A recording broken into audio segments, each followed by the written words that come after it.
En revanche, il y a des médicaments utilisés dans la tuberculose qui ont des effets secondaires, bien qu'ils aient pu être recommandés et approuvés par l'ANSM, dont l'inésolide, dont l'équipe qui l'utilisait dans un été français a rapporté qu'il y avait 50% d'effets secondaires, dont des névropathies, qui sont des atteintes nerveuses irréversibles, et des atteintes oculaires irréversibles. C'est un produit très dangereux.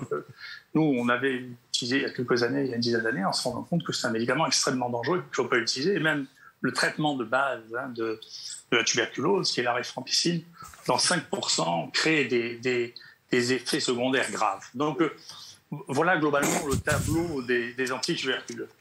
Qu'est-ce qui se passe actuellement? Il y a deux phénomènes qui se passent dans la tuberculose. La tuberculose, ça tue encore 1,2 million ou 1,6 million de personnes dans le monde. Qu'est-ce qui se passe dans la tuberculose? Il y a deux problèmes. Premièrement, il y a des tuberculoses résistantes, en particulier à la rifampicine. Et pour ces tuberculoses résistantes, l'OMS a fait un certain nombre de propositions. Parmi ces propositions, il y a celle d'utiliser les médicaments qu'on utilise, c'est-à-dire la clofazimine. C'est sur le site de l'OMS, c'est pas très compliqué à regarder, donc c'est un médicament banal dans les tuberculoses résistantes. Pour les tuberculoses qui sont sensibles à la rifampicine, il y a des questions qui sont posées très récemment, qui ont été posées par notre maître à tous pour la tuberculose, qui s'appelle Grosset, qui était un Parisien, qu'on a foutu dehors à 65 ans, qui est allé aux États-Unis travailler pendant encore 25 ans, et qui a montré que c'était le médicament qui était le plus efficace de tous sur la tuberculose, et qui permettait de résoudre un problème très important de la tuberculose, qui est la durée du traitement. La durée du traitement de la tuberculose, c'est 6 mois. Et avec la clofazimine, il a reçu un financement spécifique du NIH, l'Institut de recherche qu'il a publié dans un des meilleurs journaux du monde, qui montre que la clofazimine est le seul à stériliser rapidement les animaux infectés, je m'excuse, ces animaux, les modèles animaux, des animaux infectés par la tuberculose.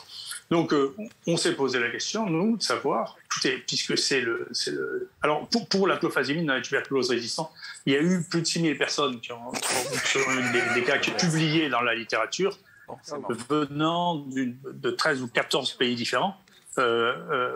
Et donc, c'est le traitement qui marche le mieux dans la tuberculose résistante. Pour les tuberculoses sensibles, on a posé un projet de recherche. Ce projet de recherche a été d'abord accepté une première fois par un CPP, c'est-à-dire le Comité de protection de personnes. Vous savez, c'est le groupe des gens qui regardent si on peut ou ne peut pas utiliser un produit, qui a donné un avis favorable. L'ANSM a donné ensuite un avis défavorable, ce qui nous a surpris parce que normalement, l'ANSM n'a pas donné son avis sur l'utilisation de médicaments qui sont dans le Vidal, qui sont des médicaments utilisables dans un repositionnement. Et ensuite, on a redéposé ce projet. Ce projet a eu à nouveau un avis favorable du CPP. À nouveau, l'ANSM, sans explication, nous a dit qu'elle ne voulait pas le faire. Je vous rappelle que pendant ce temps, elle autorisait un projet avec le nisolide qui donne 50% d'effets secondaires. Donc, en pratique, on ne l'a pas mis en place dès qu'on a eu l'avis de l'ANSM. Donc, personne n'a été l'objet d'un essai thérapeutique depuis que l'ANSM nous a donné son avis et personne n'a. Donc, combien il y a de gens qui ont été traités? Didier, je suis toujours là. Combien il y a de... Merci.